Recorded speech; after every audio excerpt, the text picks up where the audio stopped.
A very warm welcome and very good evening to all of you प्यारे बच्चों। सो आज का जो चैप्टर है, आज का जो टॉपिक है, ये आपका लेक्चर नंबर 2 है। फर्स्ट वन हमने कवर कर चुके हैं, तो आपका लेक्चर नंबर 2 है बच्चों आज। और आज हम डिस्कस करने जा रहे हैं 3 चीज़ें। चैप्टर नंबर 4 है पॉलिटिकल पार्टीज, क्लास 10th। आज का जो टॉपिक है वो है component of political parties, then functions of the political parties and the party system. ठीक है, ये 3 बातें, और आज हम तीनों को काफ़ी काफ़ी आसान वे में, काफ़ी इजी वे में सीखने की कोशिश करेंगे, ट्राई करेंगे। हम उसको मगअप नहीं करेंगे। This is what we are going to do it right now, isn't? चलो स्टार्ट करते हैं बच्चों। फर्स्ट ऑफ ऑल हमें ये समझ में आना चाहिए कि what is the true meaning of political parties, and that we have already discussed about in the last class. Political parties क्या होती है? Political parties is nothing but एक ग्रुप ऑफ पीपल होते हैं, साथ में आते हैं और इलेक्शन में कंटेस्ट करते हैं, पार्टिसिपेट करते हैं। ठीक है, अब बच्चों समझना कि जब हम बात कर रहे हैं कंपोनेंट ऑफ पॉलिटिकल पार्टीज में, तो यहां पे 3 कंपोनेंट्स हैं। First one is leaders, leader जो लीड करेगा। ठीक है, then second one is active members, जो हर काम में लगा रहता है। अरे नेता जाने सर कैसे हैं, बढ़िया बढ़िया बढ़िया, जो काफ़ी एक्टिव काफ़ी एक्टिव रहता है हर जगह। आप देखे होंगे कि जब भी कोई नेता भाषण देते हैं, जो आपका मेन लीडर होता है, जो आपका फ्रंट पे होते हैं, कुछ मेंबर्स होते हैं जो लगे रहते हैं सारा काम करने में। कुछ होते हैं followers, okay we are following, no worries, but we are not active in that. हम एक्टिव नहीं रहते हैं। जो फॉलोअर्स होते हैं, हो रहा है, लेट इट बी। जो एक्टिव मेंबर्स होते हैं वो पॉलिटिकल पार्टीज को बहुत ज़्यादा हेल्प करते हैं, तो इनका बहुत बड़ा रोल होता है। ठीक है, तो हमने ये तीनों चीज़ें सीख ली हैं, जान ली हैं बच्चों। ये आपके MCQs में आने के चांसेस यहाँ पे इसके ज़्यादा होते हैं, तो इसको देख लेना। तो बच्चों आपका जो सेकेंड टॉपिक है, सेकेंड पार्ट है functions of the political parties, and one of the most important topic है चैप्टर नंबर 4 का, एंड ये आपको फेच करेगा 5 मार्क्स काफ़ी आसानी से। इसको हम लोग समझते हैं, इसको हम लोग मगअप नहीं करेंगे, एक एक चीज़ को समझेंगे। समझना, पहले तो हेडिंग देख लेते हैं कि क्या क्या हमको हेडिंग याद रखने 5 मार्क्स में अगर आता है तो। फर्स्ट वन इज कि political parties contest the election. जो भी पॉलिटिकल पार्टीज होंगी वो इलेक्शन में कंटेस्ट करेंगी, पार्टिसिपेट करेंगी। ये समझ में आ गया। दूसरा है political parties put forward policies and programmes. इसको ही हम बताएंगे क्या होता है। थर्ड वन इज कि पॉलिटिकल पार्टी जो होती हैं they will make the laws for the country. ठीक है, एंड फोर्थ वन इज जो भी पॉलिटिकल पार्टी हैं जो जीत जाएगा इलेक्शन में, they will form the government and run the government, and जो हार जाएगा वो ऑपोजिशन में बैठेगा। और छठवां है कि पॉलिटिकल पार्टीज पब्लिक के ओपिनियन को शेप करते हैं। और सातवां है कि जो भी पॉलिटिकल पार्टीज होती हैं बच्चों, वो एक्सेस करती हैं, वो हेल्प करते हैं पीपल को एक्सेस करने में। क्या? जो भी आपके गवर्नमेंट की मशीनरी होती है उसको हम बताएंगे ये क्या होता है government machinery and welfare schemes. ये बातें आपकी हुई क्लियर? चलो अब हम बच्चों इसको स्टार्ट करते हैं, और आप लोग इस हेडिंग को याद कर लेना। ठीक है, 7 हेडिंग है, 5 लिख दोगे काम चल जाएगा, and you will easily fetch 5 marks. तो स्टार्ट करते हैं बच्चों। Political parties contest elections. जो भी पॉलिटिकल पार्टीज होती हैं वो इलेक्शन में कंटेस्ट करती हैं। अच्छा, पॉलिटिकल पार्टी बनती ही क्यों है? डेमोक्रेसी में we need a political parties. ठीक है, जो हमारे आवाज को, आपके आवाज को, आपके मुद्दों को उठाए संसद में, पार्लियामेंट में। ठीक है, तो जो भी पॉलिटिकल पार्टीज हैं वो इलेक्शन में पार्टिसिपेट करेंगी। ठीक है भाई, वही काम होगा ना उनका। भाई अगर मैंने कोई पॉलिटिकल पार्टी फॉर्म कर ली तो मेरा पर्पज क्या होगा, काम क्या होगा? मेरा काम होगा इलेक्शन में पार्टिसिपेट करना। जीतना या हारना वो तो बात की बात है। अब समझना बच्चों कि इंडिया में कैसे होता है और यूनाइटेड स्टेट्स ऑफ अमेरिका में कैसे कैंडिडेट को चूज किया जाता है। जैसे भारतीय जनता पार्टी है, ठीक है, तो भारतीय जनता पार्टी को किसी एरिया से, किसी कॉन्स्टिट्यूएंसी से अगर किसी MLA या MP को उठाना है या अब अपने पार्टी का कैंडिडेट बनाना है, तो पार्टी के लीडर डिसाइड करते हैं कि कौन बनेगा। यानी मिस्टर गुप्ता को अगर पॉलिटिकल पार्टी, किसी भी पॉलिटिकल पार्टी का वो बनना है, कैंडिडेट बनना है, तो पार्टी का आला कमान का जो भी लीडर्स होते हैं वो डिसाइड करते हैं कि ये बंदा सही है या नहीं सही है। लेकिन यूएसए में 2 फेज में होता है। जैसे अगर यूएसए में अभी हम बात करेंगे बच्चों, यहां पे हमने लिखा है डेमोक्रेट्स एंड रिपब्लिकन्स। जैसे वहां पे 2 मेजर पॉलिटिकल पार्टी है, डेमोक्रेट्स एंड रिपब्लिकन्स। अगर मान लो कि कोई डेमोक्रेट्स की पार्टी है, ठीक है, तो डेमोक्रेट्स में 3-4 लोग किसी भी एक विधानसभा से लड़ना चाहते हैं। ठीक है, 3-4 लोग हैं, 4 लोग हैं मान लो, और वो डेमोक्रेट्स से सीट चाहते हैं। तो वो क्या करेंगे, जितने भी डेमोक्रेट्स के आपके बोल दो कि फॉलोअर्स है वो वोट करते हैं 4 लोगों में। ठीक है। अगर जो जीत जाता है तो वो उस पार्टी का कैंडिडेट बन जाता है। बात क्लियर हुआ? तो भारत में अलग है, यूएसए में अलग है, बट मेन पर्पज आपका क्या है जानना बच्चे, कि जो भी पॉलिटिकल पार्टीज होती हैं उनका पहला काम और आखिरी काम यही होता है टू कंटेस्ट कहां पे, इन इलेक्शंस। बात क्लियर हो गया? चलो स्टार्ट करते हैं बच्चों। सेकंड पॉइंट आपका लिखा हुआ है कि parties put forward policies and programme. Sir ये क्या होता है? हमने इस पे डिस्कशन कर लिया है कि क्या होता है पॉलिसी और क्या होता है प्रोग्राम्स। मेरे कहने का मतलब ये है कि जो भी पॉलिटिकल पार्टीज होंगी, ठीक है, जैसे फॉर एग्जाम्पल ऐसे समझना कि जब कोई पॉलिटिकल पार्टी बनती है, फॉर्म होती है, तो उनका मेन पर्पज है इलेक्शन में कंटेस्ट करना। ये बात हमने क्लियर कर लिया। और आपने देखा होगा कि आपका इलेक्शन कमीशन ऑफ इंडिया भी है क्लास 9th में, उनका बहुत बड़ा रोल होता है टू कंडक्ट द इलेक्शन, ठीक है। अब कोई पॉलिटिकल पार्टी का लीडर है, स्टेज सजा हुआ है, ठीक है, वो स्टेज पे जाता है, भाषण देता है और मतलब प्रॉमिसेस करता है, भाई और बहनों अगर आप हमको वोट करते हो तो मैं ये पॉलिसी लाऊंगा, ये प्रोग्राम्स लाऊंगा, ये स्कीम्स लाऊंगा। बात क्लियर हुआ? मतलब मैं अगर जीत जाता हूं तो मैं एजुकेशन पे काम करूंगा, एम्प्लॉयमेंट पे काम करूंगा, रोड पे काम करूंगा, इंफ्रा पे काम करूंगा, हाउसिंग, सैनिटेशन, वाटर, इलेक्ट्रिसिटी पे काम करूंगा, अच्छा करूंगा सब कुछ। तो ये प्रॉमिसेस फेक भी हो सकते हैं, रियल भी हो सकते हैं, इट ऑल डिपेंड्स। लेकिन ऐसे प्रॉमिसेस किए जाते हैं by the leaders, by the political leaders. बात क्लियर हुआ? तो आपके सामने अपनी पॉलिसी और प्रोग्राम्स को रखते हैं और उसमें से हम लोग चूज करते हैं कि कौन सा बेहतर कैंडिडेट है या फिर कौन सा बेहतर पॉलिटिकल पार्टी है और किसको हमको वोट देना है। ये बात क्लियर हो गई? All done? चलो, जब ये बात क्लियर हो गई बच्चों, तो अब हम आते हैं सीधे पॉइंट नंबर 3 पे। जो भी पॉलिटिकल पार्टी होती हैं उनका और काम क्या होता है? भाई पॉलिटिकल पार्टीज जब इलेक्शन जीतेंगी या फिर हारेंगी, तो जो भी पॉलिटिकल पार्टीज होती हैं वो पार्लियामेंट में बैठती हैं या फिर असेंबली में बैठती हैं। पार्लियामेंट का मतलब ये हुआ कि वो आपके लोकसभा में बैठेंगे, राज्यसभा में बैठेंगे, इंडिया स्तर की बात करेंगे, जो आपके सांसद होते हैं। बैठने के बाद डिस्कशन होता है, डिबेट होता है, कोई बिल पास होता है। हमने बात किया हुआ है क्लास 9th में, आप जानते भी हो कि कोई भी बिल, एक्ट तभी बनता है जब प्रेसिडेंट सर का सिग्नेचर होता है और वही एक्ट कानून यानी मतलब लॉ बन जाता है। तो बात क्लियर हुआ? तो पॉलिटिकल पार्टीज जो होती हैं किसी भी कंट्री में लॉ को बनाने में बहुत बड़ा इंपॉर्टेंट रोल प्ले करती हैं। और आपने ये क्लास 9th में सीखा होगा, देखा होगा, राइट टू एजुकेशन एक्ट 2009, और ये आपकी क्लास 10th में है wild life protection act, environmental protection act. ऐसे बहुत सारे एक्ट इंडिया में बने हैं। और हमने ये भी देखा था मुस्लिम विमेन प्रोटेक्शन एक्ट 2019, जहाँ पे ट्रिपल तलाक को इनवैलिड बोला गया था। तो ऐसे बहुत सारे कानून बनते हैं जिसको जो आपके पॉलिटिकल एग्जीक्यूटिव्स होते हैं, जो परमानेंट वाले होते हैं, वो उसको इंप्लीमेंट कराते हैं। इतनी बात आई होप क्लियर हो चुकी होगी। चलो बच्चों, स्टार्ट करते हैं पॉइंट नंबर 4। पॉइंट नंबर 4 आपसे क्या बोल रहा है कि जितने भी पॉलिटिकल पार्टीज हैं, सो political parties will form and run the government. भाई मैं इलेक्शन में पार्टिसिपेट किया तो दो चीजें होंगी, या तो मैं जीतूंगा या तो मैं हारूंगा। अगर मैं जीत जाऊंगा तो I will form and run the government, हार जाऊंगा तो play the role of opposition का रोल प्ले करूंगा। जैसे आज राहुल गांधी जी अपोजिशन का रोल प्ले कर रहे हैं और आपके मोदी जी वो कंट्री को रन कर रहे हैं। He is the head of government, not head of the state, he is the head of government. बात क्लियर हुआ? यहां पे आपके राहुल गांधी।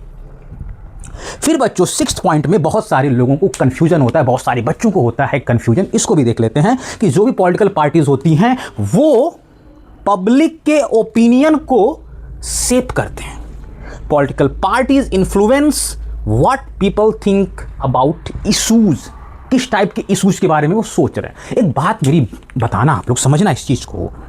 जैसे कि जो भी पॉलिटिकल पार्टी है, अगर आपकी जो सरकार वो अच्छा काम नहीं कर रही है, ठीक है, और लोगों के बहुत सारे मुद्दे हैं, कुछ ऐसे मुद्दे होते हैं जो काफ़ी इंपॉर्टेंट होते हैं, जैसे अनएम्प्लॉयमेंट पे बात करना, एजुकेशन पे बात करना, या फिर रेप पे बात करना, लाइक वीमेन की जो क्या बोल सकते हैं कि सेफ्टी पे बात करना, सिक्योरिटी पे बात करना, रोड्स पे बात करना कि भाई रोड पुल बन रहा है, पुल गिर जा रहा है।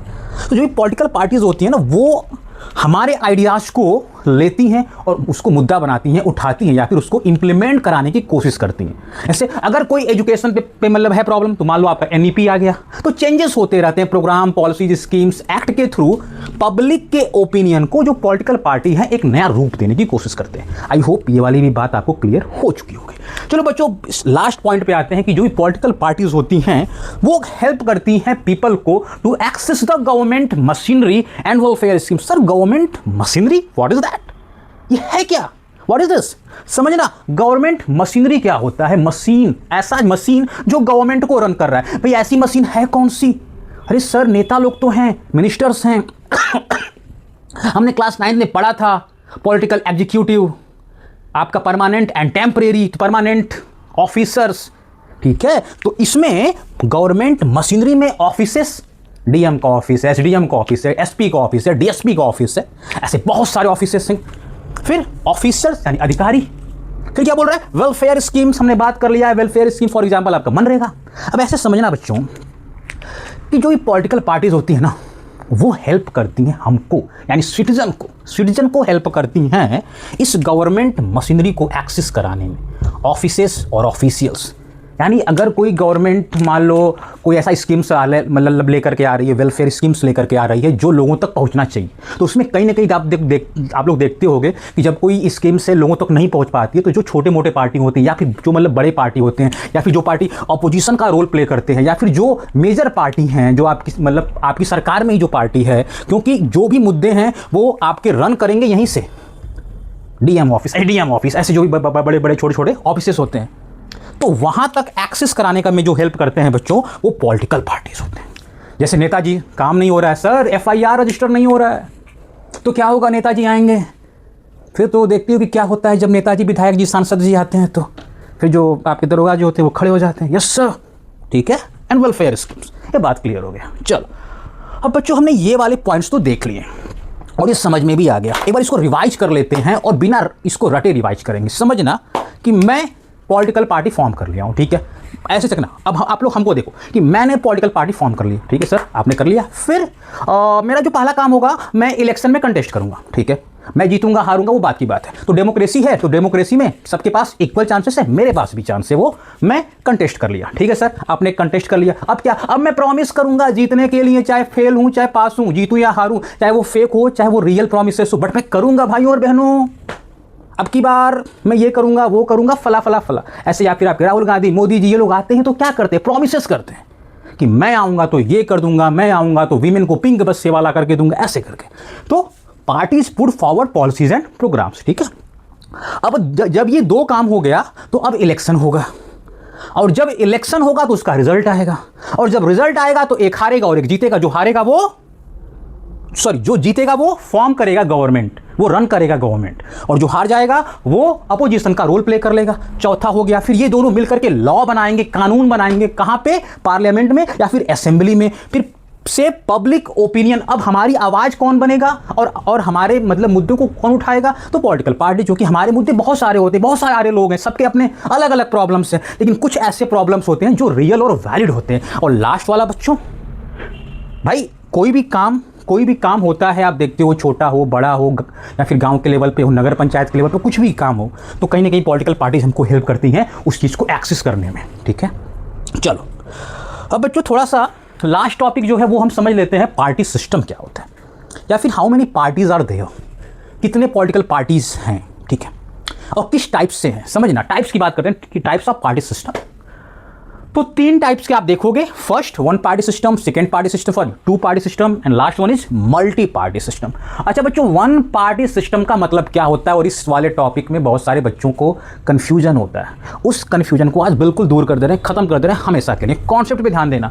1 पार्टी सिस्टम का मतलब होता है कि वहां पे केवल एक मेजर पार्टी है, जीतेगी भी वही, मतलब उसके जीतने के जो चांसेस होते हैं वो 99.99% होते हैं, एक ही मेजर पार्टी होंगी। हो सकता है कि बहुत सारी पॉलिटिकल पार्टीज हों, छोटे, बट उनके होने और ना होने से कोई मतलब नहीं निकलता है। तो 1 पार्टी सिस्टम, एक मेजर पॉलिटिकल पार्टी होगी और इसके जीतने के चांसेस मैक्सिमम होते हैं, जैसे आपके चाइना, रसिया, नॉर्थ कोरिया, ठीक है। फिर यहां पे हम देखेंगे बच्चों merits and demerits of the 1 party system. रटना नहीं है, ध्यान से मेरी बात सुनना भाई। 1 पार्टी सिस्टम है, एक पार्टी ही आपका इलेक्शन कंटेस्ट करेगी और फॉर्म करेगी और रन करेगी गवर्नमेंट, और अपोजिशन में कोई नहीं है, और जो है भी उसके होने और ना होने से कोई मतलब है ही नहीं। 1 पार्टी सिस्टम। तो मेरिट्स, फायदा, प्रो क्या होगा, फास्ट डिसीजन, जो भी काम होगा वो आसानी से होगा। एक ही लीडर है बैठा हुआ पार्लियामेंट में, जो सबसे बड़ा लीडर है, उसको किसी से पूछने की नीड ही नहीं है। No simple majority, no special majority, सारा काम आसानी से कर लेगा। तो फास्ट डिसीजन, फॉर एग्जांपल घर में 10 लोग हैं, ठीक है, और सारा डिसीजन अगर पापा ले रहे हैं, ठीक है, तो डिसीजन लेना आसान हो गया ना, ठीक है। क्या आएगा, कूलर ले लो, फ्रिज ले लो, एसी पैनासोनिक ले लो। तुम क्या बोल रहे हो, एलजी? नहीं नहीं, Panasonic, done then done. Decision fast होगा, वेरी स्टेबल गवर्नमेंट, उस गवर्नमेंट को आप हिला ही नहीं सकते, ठीक है। डिमेरिट्स क्या होंगे, चॉइसेस हैं नहीं हमारे पास, जीतोगे भी तुम ही, हारोगे भी तुम ही, खेलोगे भी तुम ही, बात समझे। डिक्टेटरशिप याद करो, class 9th, Nazi party. Nazi party कौन फाउंड करता है भाई, फाउंडर कौन था, आपका हिटलर। और जब नाजी पार्टी जब बनता है तो सारी पार्टियों को एलिमिनेट कर देता है, one party system. Decision fast, stable हो गया, उसको वेरी स्टेबल हो गया, उसको हटाना नामुमकिन हो गया था। चॉइस लोगों के पास मिनिमम हो गया, था ही नहीं, ना के बराबर। डिक्टेटरशिप आ सकता है, स्मॉलर पार्टी एग्जिस्ट करना बंद कर देंगी, या फिर उनके होने या ना होने से कोई मतलब नहीं है, लोगों की आवाज़ दबी की दबी रह जाएगी। बात क्लियर हुआ। जब वन पार्टी सिस्टम आएगी तो हो सकता है कि इलेक्शन फिर 5 साल या 4 साल के बाद हो ही ना। चलो अब बात करते हैं बच्चों two party system. Two party system का मतलब यह होता है कि जहां पे दो मेजर पार्टी एग्जिस्ट करें और यह बोल रहा है कि दोनों के पास इक्वल चांसेस हो टू फॉर्म द गवर्नमेंट, ठीक है। इसका बेस्ट एग्जांपल है आपका बच्चों United states of America and United kingdom, that is your England, ठीक है। तो यूनाइटेड स्टेट्स ऑफ अमेरिका, वहां पे दो पॉलिटिकल पार्टी है मेजर, डेमोक्रेट्स एंड रिपब्लिकन। तो रिपब्लिकन पार्टी ट्रंप की है, आई डोंट नो, आपकी रिपब्लिकन पार्टी ट्रंप की है और डेमोक्रेट्स से आते थे ओबामा, ठीक है, वो उनके लीडर्स हैं। और यूके में आप देखोगे एक लेबर है और कंजर्वेटिव है। मैं बात कर रहा हूं यहां पे दो मेजर पॉलिटिकल पार्टी हैं और इनके इक्वल चांसेस होते हैं जीतने के, क्योंकि यूके में तीसरी और चौथी पॉलिटिकल पार्टीज भी अब थोड़े थोड़े ऊपर आ रहे हैं। तो टू पार्टी सिस्टम में क्या होगा बच्चों, यहां पे जो भी गवर्नमेंट फॉर्म होगी वो काफी ज्यादा स्टेबल होगी, ठीक है। दो पार्टियां हैं मेजर, वो काफी स्टेबल होंगे, जो फॉर्म कर लेगा मतलब आपका गवर्नमेंट वो 5 साल तक रहेगा ही रहेगा। ये लगभग 99% ही चांसेस होते हैं। फिर इजी चॉइस फॉर वोटर्स, दो लोग हों, दो पार्टियां हैं मेन, तो आसान हो गया ना, या तो एक्स वाई या तो फिर वाई, या एक्स या फिर वाई, या फिर लेबर या फिर कंजर्वेटिव, या फिर डेमोक्रेसी या फिर आपकी रिपब्लिकन पार्टी। दो में से ही कुछ मतलब हमको चूज करना है, या तो मैं इसको चूज कर लूंगा या तो इसको चूज कर लूंगा। डिमेरिट्स क्या होगा कि जो भी आपकी स्मॉलर पार्टी हैं उनका चांसेस आपके आगे बढ़ने का, फ्लरिश करने का लगभग ना के बराबर होने लगता है। बात क्लियर हो गया। अब आते हैं बच्चों multi party system. Multi party system का मतलब ये होता है कि जब दो से ज़्यादा पॉलिटिकल पार्टीज कंपीट करती हैं और सबके चांसेस उतने ही होते हैं to run and form the government. जैसे इसका बेस्ट एग्जांपल है इंडिया। इंडिया में आप देखोगे तो बहुत सारे पॉलिटिकल पार्टीज हैं, बीजेपी है, कांग्रेस है, आप देखोगे बीजेपी है, कांग्रेस है, समाजवादी पार्टी है, बीएसपी है, जनता दल यूनाइटेड है, फिर आपका डीएमके है, एआईडीएमके, तो बहुत सारी पॉलिटिकल पार्टीज हैं, ठीक है। और सबके लगभग चांसेस होते हैं कि सबके सब कंपीट करते हैं एक अच्छे स्तर पे, एक अच्छे लेवल पे। उसका बेस्ट एग्जांपल बच्चों आपका इंडिया है। अब इंडिया देख, आप लोग एक चीज़ और ध्यान देना कि इंडिया में आपने अलायंस सिस्टम देखा होगा। एक टाइम ऐसा था कि लोग कहते थे कि कांग्रेस, जैसे आज मोदी जी क्या बोलते हैं, अगली बार 300 पार। एक टाइम था जब 400 पार होता था कांग्रेस का, यानी कांग्रेस पार्टी को कोई भी पॉलिटिकल पार्टी हरा नहीं पाती थी। बात समझ में आ रहा है। उसके कुछ सालों के बाद बच्चों, 20-30 सालों के बाद वहाँ पे अलायंस सिस्टम इंडिया में एग्जिस्ट करना स्टार्ट करता है। अलायंस में क्या होता है, जैसे भारत में एक एनडीए है, नेशनल डेमोक्रेटिक अलायंस, ये इसका जो मेन पार्टी है वो है भारतीय जनता पार्टी, और एक यूपीए हुआ करता था, अब वो एग्जिस्ट नहीं कर रहा है। तो यूपीए कर भी रहा है, नहीं भी कर रहा है, क्योंकि इस आपके यूपीए को आपका रिप्लेस कर दिया है इंडिया। तो कुछ लोग बोलते हैं इसको इंडिया अलायंस, INDIA, ठीक है।